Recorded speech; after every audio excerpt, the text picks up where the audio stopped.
What we're seeing is a very specific, dramatic increase in murder and gun violence. There was about a 30% increase nationally.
The world hates me. When I was 15, I knew I was going to die at 18 and I accepted it.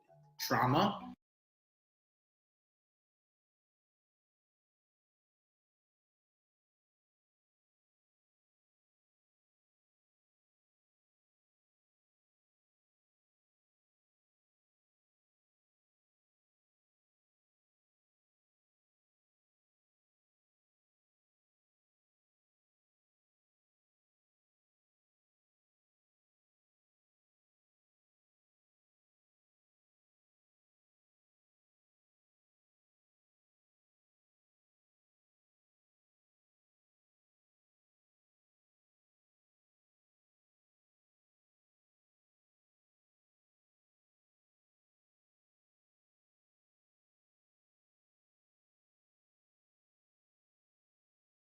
Is ubiquitous in this area. The victims of violence are traumatized. The perpetrators are traumatized. The law enforcement and other officials who are working with these populations are traumatized. So having a trauma-informed approach to these issues is really important. Here's why murder rates are rising in the US and what we can do about it.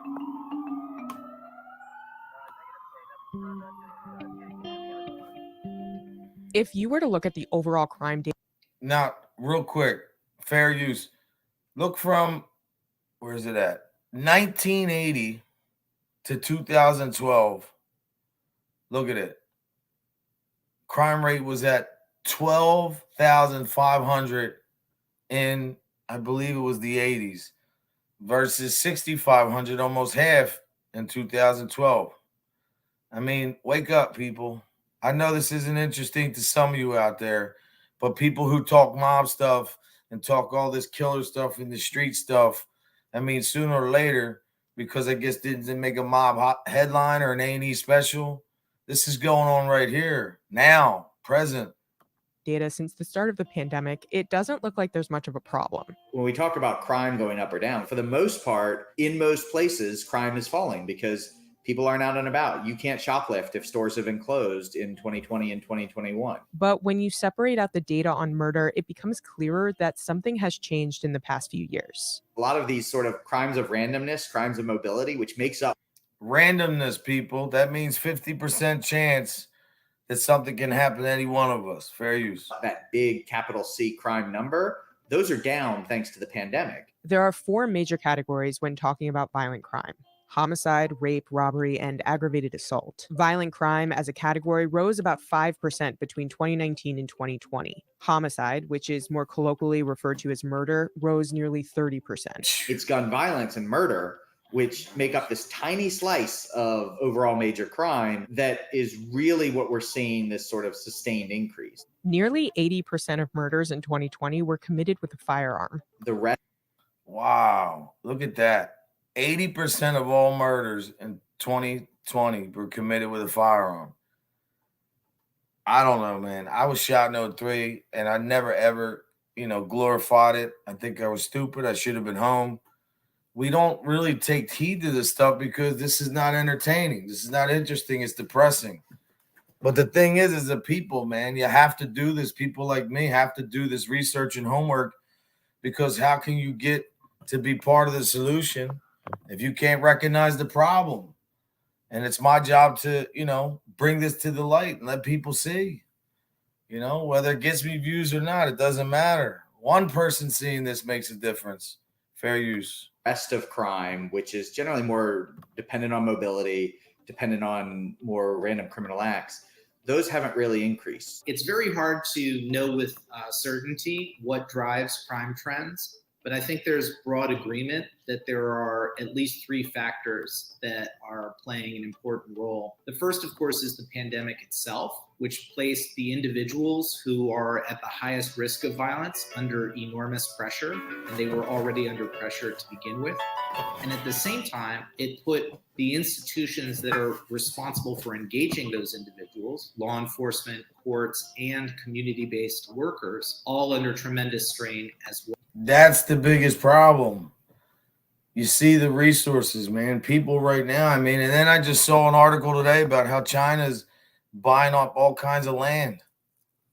Bill Gates is buying up farmland. I don't know what's going on, but we better wake up.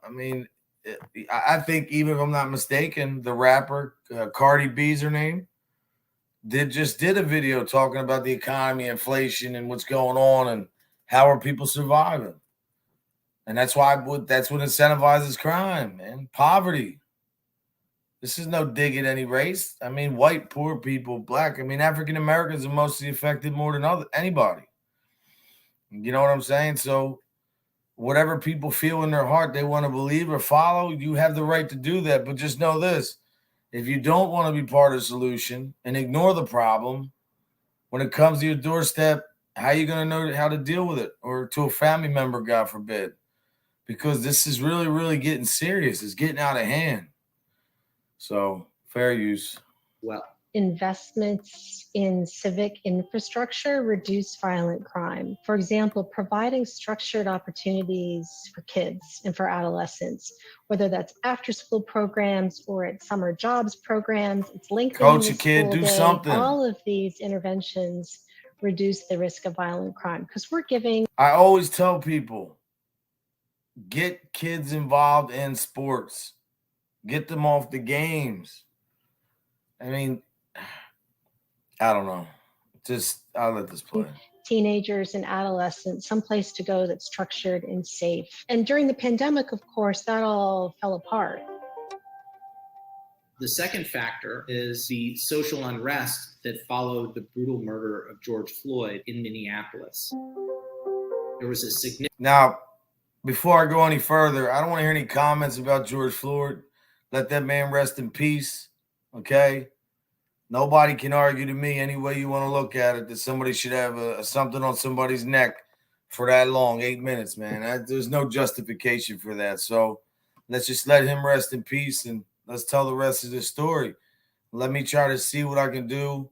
listen, I'm really trying to help this youth. I'm trying to save this generation. You know, I know it's not that interesting, and the mob tube wars is what catches people's eye, but to each his own. I'm on a mission, people. Significant surge in violent crime immediately after the murder of George Floyd. As people lose trust in the criminal justice system after sort of these widespread, instances of police shootings, they're less likely to participate in it plausibly, which leads to these very difficult to interrupt cycles of violence. Highly publicized incidents of police violence really drive a significant wedge between police and the communities that they're supposed to serve. People are upset, they're when tired they are of it. disconnected, crime surges. The George Floyd shooting to black people was the last straw. You see this black man, and they have the right to feel that way. When your life expectancy is to be 18 to 21 and living in some of the toughest cities, and no matter who it is, the fact that the root of the problem is what makes people act with the violence. What makes people act like that? Why do people go to that level to where the only answer to anything is a gun? I don't have the answer for that, but people seriously need to wake up.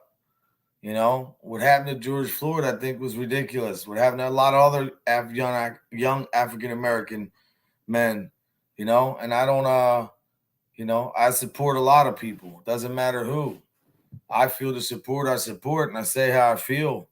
This isn't about that. This is about what's making these kids take away from their life, from a happy future, from playing with your friends. Like, the streets are not safe. People go in, they lock the door right to the video game. suffering, like with a knee in his neck, begging, I cannot breathe, sir. You will be angry because at the end of the day, George Floyd looked like one of my uncles. When that happened, we just felt like, so y'all really just gonna kill us. There was a time when people were scared to commit a crime in front of the police.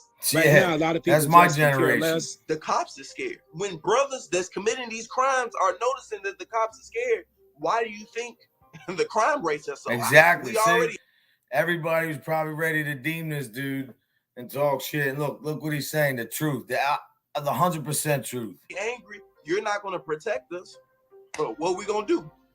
Tio Hardiman is the executive director of the nonprofit organization Violence Interrupters, which helps facilitate gang mediation and works with high-risk young men and gang members. I guess Constant that rep makes is him a what you might snitch, say right? is- Now they'll be saying, oh, he's got a snitch on his screen. Praise to this dude, man. God bless him. The public health approach to reducing shootings and homicides here in Chicago and across the nation. We look at violence as an epidemic. It's learned behavior, and we have to train people. He and just said educate it them right on how to there. unlearn. He just said it right there. You guys hear me say it all the time. Kids are taught hate. Kids are taught this behavior. You don't just grow up and it's in you.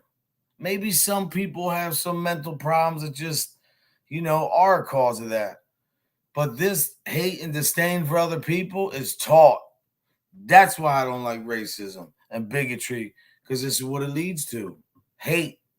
Like, to hate another person that much, you want to kill them. Nobody should rent that much space in your head, number one. And number two, these kids deserve a longer, happier life, man. A childhood like some of us. I'm going to be 50. I know what it's like to hang out with your friends, go to house parties. These kids have to worry everywhere they go. Their iPhone's going to get robbed, their sneakers, and in this case, getting shot. It's ridiculous. Learn violent behavior. I got shot in my head because of choices that I made in my past. Around that time, I had just stopped gang banging, just stopped selling drugs, carrying guns. I had That's when just it always stopped. happens. I remember at that time, I was trying to stop drinking. And I remember that night I slipped up. I went to the party, I got drunk. I remember telling myself right before I got shot, I have tomorrow. Ma'am, they shot the cop 28 times. They hit me and my friend in our heads. I was bleeding out my head like a faucet, but I survived. I've been doing different things to heal from that, giving back and trying to talk to people who's going through what I'm going through has helped a lot. The third factor. God playing a bless that significant dude, role man. See, is that's the guns, problem. People want to specifically give up and don't firearms. want to help. Like, stay in this fight, brother. I mean, come on. I don't believe guns are the problems. I believe people with the guns are the problems. My own opinion. And what we know is that there was a massive surge in legal Shout out to purchases of CNNBC guns too. during the pandemic. Fair use. There were an estimated 21 million guns sold in the US in 2020, breaking the previous record in 2016 of just over. Now, most of these buys of guns are for protection. Now, they don't tell you that. You know, a lot of the crimes, I think even most of the crimes, I was just reading another stat about crimes and women in relationships, how like 34% is, you know, somebody that you know, or I forget the statistic, but most of them are people, you know, that have guns. And, you know, a lot of crimes, the people who buy the guns for protection is not the big ratio of people running out killing somebody versus illegal guns on the street. And where's the guns coming from? I know, but I won't answer that on here. I'm not dumb. Over 16 million sold. In 2021, that number dropped slightly to a little less than 19 million guns sold. What we also know is that a larger share of those legally purchased guns were diverted into the hands of criminals more quickly than normal. Criminologists call this the time to crime, and the time to crime for most weapons. What he's talking about, though, fair use, shout out to CNNBC, he's talking about strong arm purchase. When people buy guns, most of the time it's a guy who's getting high, who's doing something, and he's looking out for somebody, a felon who can't get a gun. People buy them and hand them over. That's what that is. You know, that's it's not people, that kid went in legally to buy that gun. No, somebody else did and gave it to him. It's hard to stop that. Meaning the time a legally purchased gun eventually finds its way to a crime The only way scene. to stop that is to change the narrative. I mean, if you don't change the narrative and this outlook and this mentality, it's going to get worse and worse and worse until we have nothing left.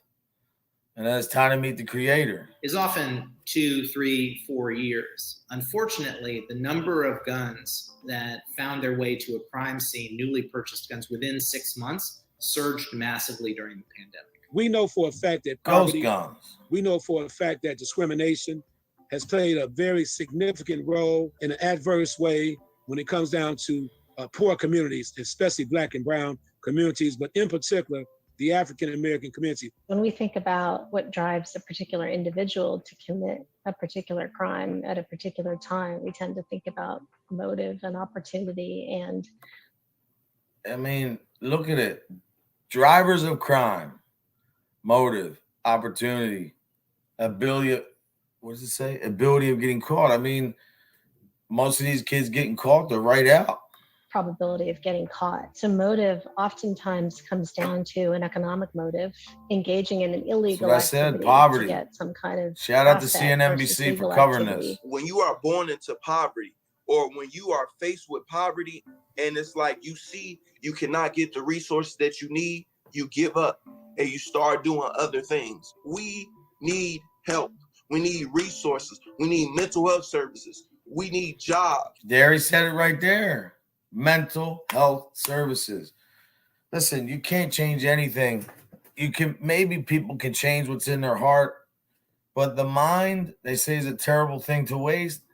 But it's also something that, you know, when it's not, you know, it's like a car that's not running right. You have to get it fixed or that car will never run right. And, you know, mental health, I'm glad he brought that up. CNNBC, fair use. We need help.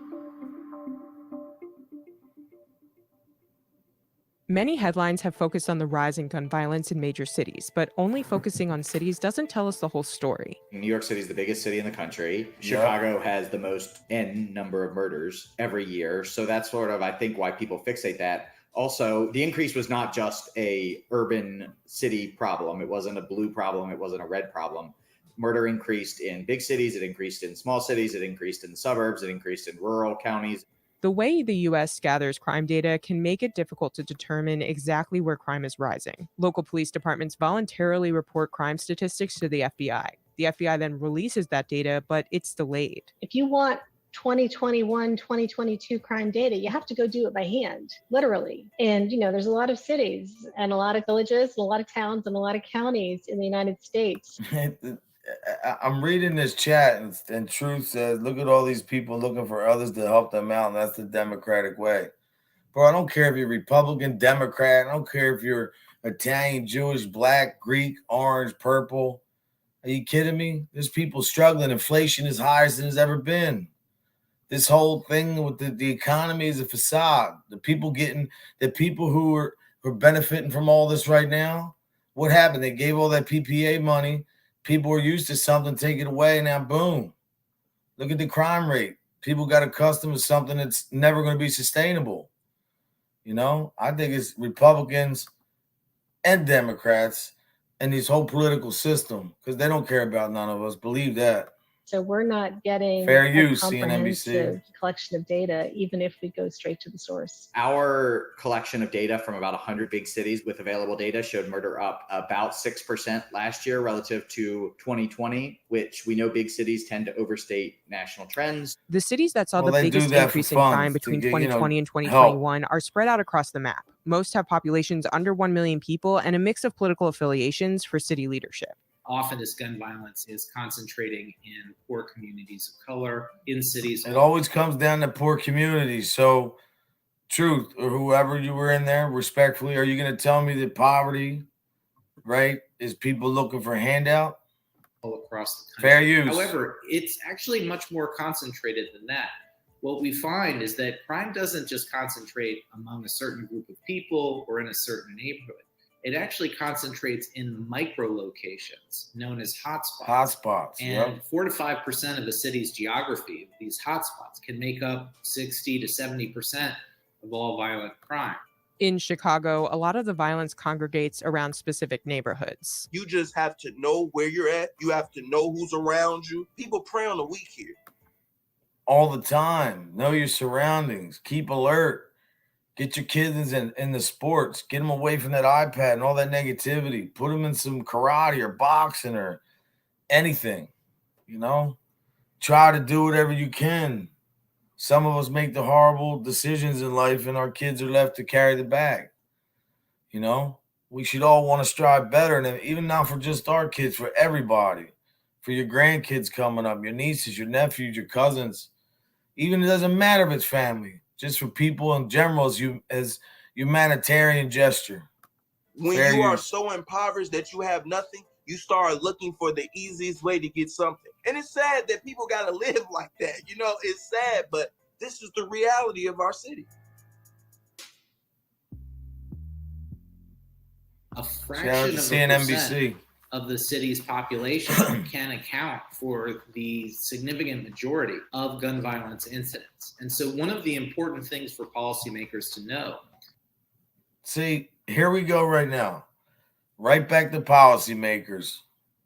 Who's the policymakers? I'm sure they'll strike my channel. But read between the lines, people. Is you don't have Fair to be use. everywhere and work with everyone to make a difference. What we do, as far as a public health approach, we gather all the data. We take a look at the times when most of the shootings and homicides occur. We call Frankie it a Rizzo. timeline. We map the area. We look at the hotspot areas where most of the incidents take place. It is hard, Theo's brother. really Cardi gonna B help with the me rapper, we just talking understand about that. the power that I have Jason. to speak. I work with a nonprofit called Fierce Women of Faith. The point of Regular violence guy, and you corruption ain't lying, stand bro. Fierce Women of Faith is Frankie to get Rizzo, I'm people trying to change the out narrative, here man. I'm that trying to get, understand us so we can away bring from them the to us, so drama. we can show them there's resources, there's help. There's Yesterday people was that love you. vindication. Because Today's back to the Chicagoans grind. feel like there's Save no this hope. youth. We call it constructive shadowing, where we This guy right here, man, I don't care if people like him or not, but I really think he makes a lot of sense. And, you know, seeing NBC doing this documentary, like, I don't care what side of the aisle you're on, Republican, Democrat, a human life should, you know, matter to everybody. And people say, oh, yeah, you're changing your ways and, you know, you're not doing this in the streets. And, you know, now you're on this kick now. You rat lover, you're this, you're that. No, you know what I am? I'm tired of seeing these young kids going to jail. I'm tired of seeing these young kids getting killed for what? Because they don't look in the mirror and like themselves? You know, no, I am out here fighting the fight. While everybody's going to be running their mouth, I don't care what happens with views and stuff. It's more imperative for me to change the narrative. Listen to what this guy says. Fair use, CNBC. shadow the individuals and help them along the way. So it's like a hand-holding approach in the beginning.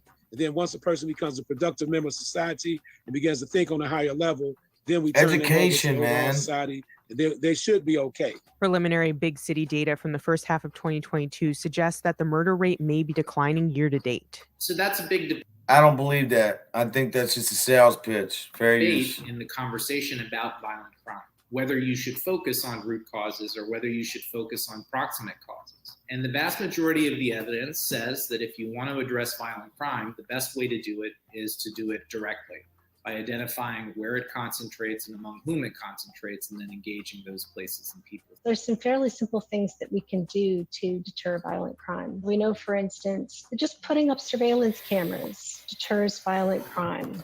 How you deter crime? You know how you deter crime? You help these kids, you coach a kid, you save a kid. You do whatever you can to make these people understand what needs to be done. You know, I'm not a regular guy. You watch what I have coming. I have my buddy who did a lot of time, Spanish dude, did time in the Fed state. He'll be coming on to tell his story. He's a master kickboxer and never ratted, never did nothing. But he's just a great guy. Like, you know, what's up, brother? How you doing, man? I got to go to doctors. I'm trying to get through this. Having bright lighting makes a difference to violent crime if an area is lit up at night, even if somebody is living on the margin. But see, prevention is what I was getting at, and I say it all the time. It's not just cameras and stuff. Prevention. Parents have to do more. Coaches have to do more. The government has to do more. Knowledge. Kids have to be educated. They need resources. Like, they need a better way. They need to stop looking up to these people in the street and this whole persona of, you know, I'm not saying go out and tell, never talking like that. I'm saying just staying away from it. Prevention, teaching them about chomos in the street and everything. So kids can be looking up to the guy who works every day. They want Not something, the street or they guy need something, who and they sells want to them a get dream it and done, lies they and have don't a care gun, two shits about they them. see an opportunity. If the To be probability of honest. detection is increased, they won't take that action. President Biden No, has they urged don't. cities to spend COVID relief money on police and crime prevention measures. The answer is not to defund the police. The answer is to fund the police. The calls to Fund defund them. the police didn't actually result in that many places defunding the police. Real quick, you can defund the police. No, I'm not with that. You can say you can defund it. No, what you have to do is the bad cops have to get out of there. That's what you do. You restructure. You go back to community politics where cops walked through the neighborhood. They knew the people, you know, and the old timers. However, nobody trusts anybody. And nobody trusts anybody anymore. In fact, in most departments, if you look at the budget data, police budgets have Until increased. there's a big because homicide cities rate, are then trying to then address everybody's rising shuffling for violent an crime. answer. We are When seeing prevention police is the departments answer. make allocation not enough. decisions with the officers that they do have that are mean, not seriously. always the optimal choices in order to Prevention address is rising key. violent crimes. You know, that Knowledge has is announced key. that they're investing in a strategy of making these misdemeanor quality of life arrests, and that's just That- frankly a That's what I'm saying. There's no quality of life. Kids, we got to educate. They got to read more books. They have to understand that your life and your mind is a terrible thing to waste.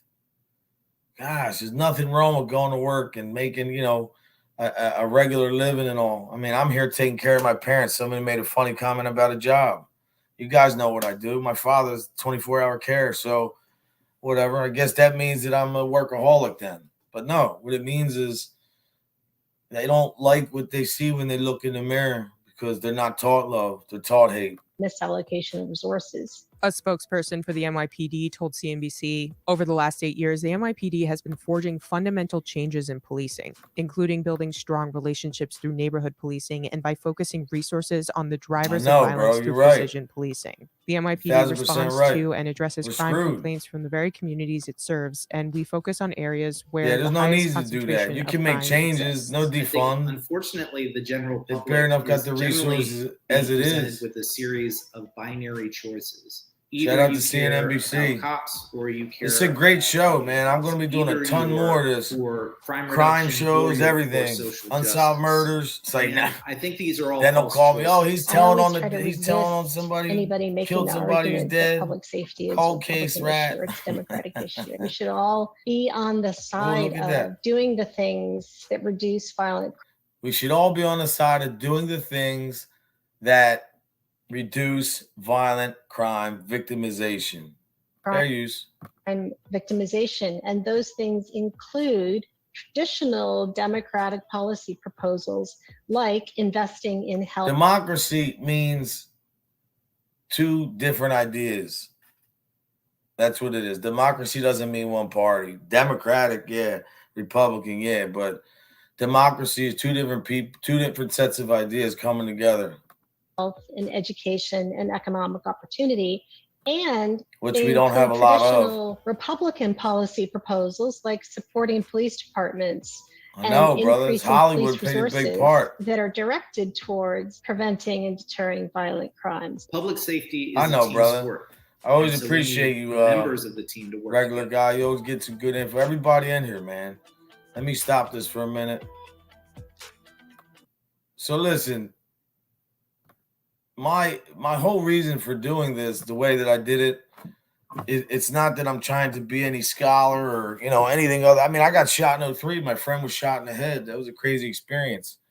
But that's really being out and being around things that you shouldn't have or you shouldn't do. So we're hard-headed. But the stuff that's going on here, murder rates up 54% because of people not paying attention.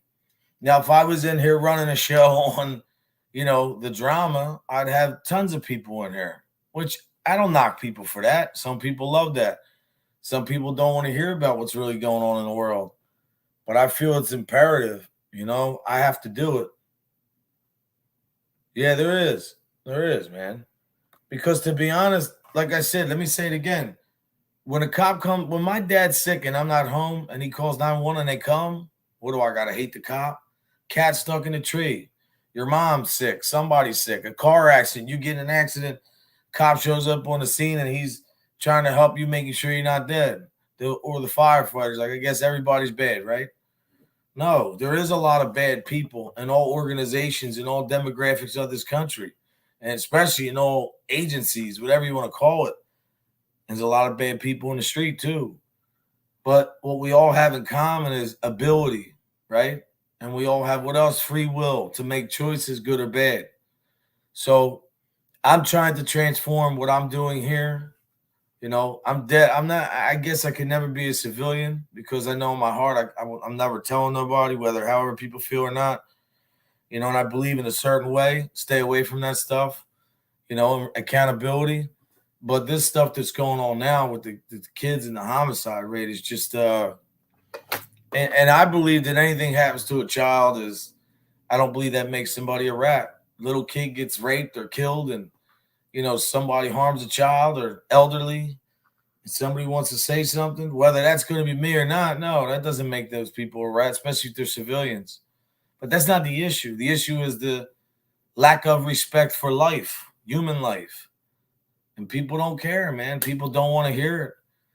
But the homicide rate, I'm in Philly, one of the biggest, probably, second, one of the top three, Chicago, there, Louisiana. You think you can't come to a neighborhood close to you? I don't wish any of that on anybody. But I will be bringing it to the attention. And it's time for me to make everybody understand what's going on. If they can't see it for themselves, I can try to. There he is, my brother Argo. But I do have to get to the doctors.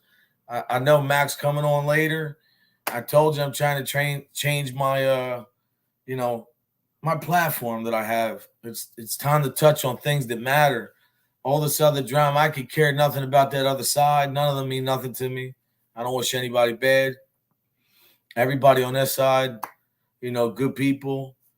But, to advance a narrative to continue to be with drama, yeah, you got to defend yourself. That's what I did yesterday. They said Discord Mafia, the Discord was never real. We proved that. We killed it. And there is a little more to come with that. But I will be doing what I know how to do best, and that's bring attention to people and suffering, just like when I pray. So that's the mission I'm on. I hope all you guys can support me and stay with me. You guys are great. And, I got to get running, man. I'm running really, really late. So name Father, Son, Spirit. Dear God, thank you for this podcast. I'm sorry for this quick prayer, but please watch over everybody. from, you know, the babies to the adults. Make sure everybody's safe, even the enemy. Help them, make them change their minds. And please, all this senseless violence, try to get into the minds of these young kids and help their train of thought to change into positivity. You know, it'd be easy to walk the streets and everybody could just maybe not get along, but just respectfully agree to disagree and keep moving without gun violence and robberies and everything, you know, and make it for a better economy, you know. In your name we pray, amen. Guys, thank you, man. Thank you, brother. I appreciate y'all, man. I'll see you later. I'll probably be on tonight. Remember, stay blessed, not stressed.